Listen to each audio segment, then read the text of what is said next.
Okay, class, review lang nato, no? Regarding the units, no? For those nga, for others. So, ang units is important in our project. Kaya ito mataset. Pag mm ka, so mm. Set mm. Meters ka, you set meters. So, by default, like this version of CAD, naka-mm siya. So, multi-discipline metric.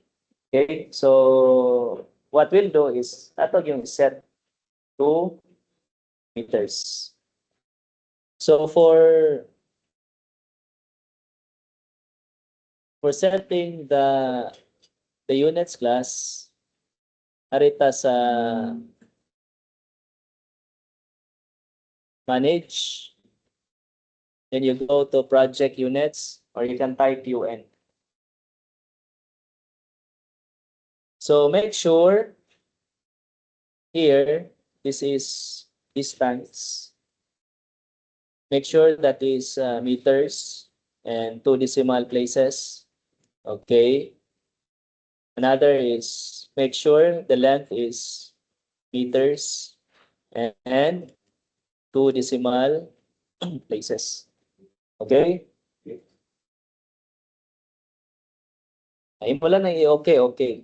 Now, you go to South Architectural. Here, as reflected, naka-meters na siya. Kaya ito man nag-change. However, na ay possibility nga when you make dimensions, dimension is DI man. Sample lang. Pagbutang ni mo dimension, ang magawas sa dimension kay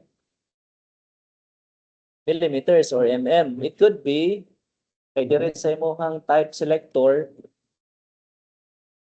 katong original. Okay, like this one. Diyan na nimo makita sa type selector na ay mm ang iyahang dimension. So unsaon man tana?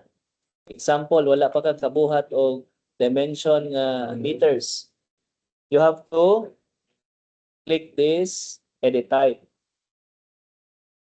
Then we need to duplicate this type of dimensioning. Ato na siyang i-duplicate. Nahimo na siyang item, rather na siya suffix na 3 because previously naman tayo na-create, which is 2 na siya. Okay na siya. Ari na tayo class. You go down lang. Okay. Primary units. Set to decimal places.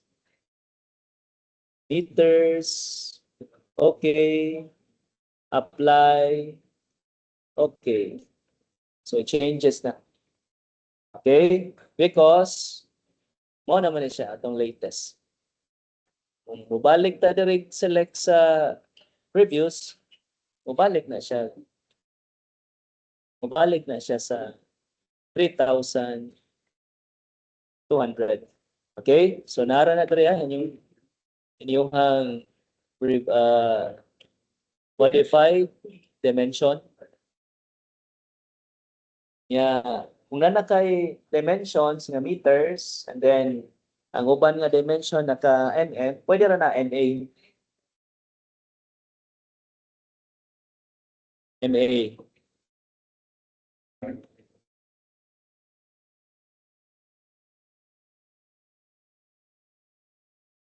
So MA is kung naman na siya MA, select the source, then select the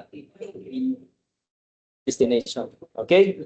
Now, na ay tendency class nga mawala inyong project browser o ang inyong properties. So asa man tani pangitaon ang project browser o kani siyang properties palette. Diri sa sa view. Okay? Sa view ta. Yan, nawala inyong kilid. This one, properties palette or kani ba siya? Project browser. Ang usa or ang duha. Arita sa, again, sa view tab. Then you go to user interface. Make sure project browser is checked. Make sure properties is checked.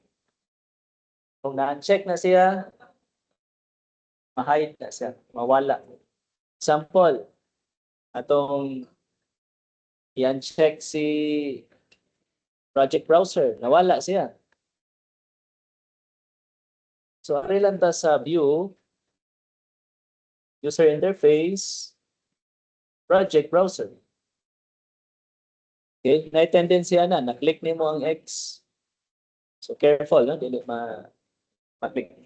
But anyway, naraman sa view, dali ra pag appear to make this items appear.